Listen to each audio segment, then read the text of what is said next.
آپ کی پریشانی میں مزید اضافہ ہو جاتا ہے۔ آپ آنکھیں بند کر کے دوبارہ سونے کی کوشش کرتے ہیں۔ اس بار دماغ کی اسکرین پر تتلیاں ہی تتلیاں نظر آتی ہیں۔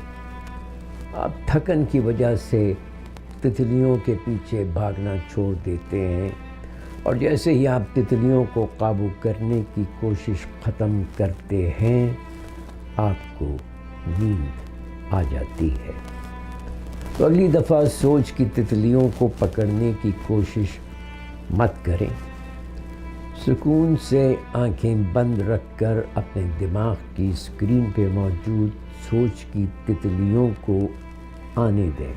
اپنی سوچوں کو اسی طرح دیکھیں جیسے آپ کسی باغ میں پھولوں پر تتلیوں کو منڈلاتے دیکھتے ہیں۔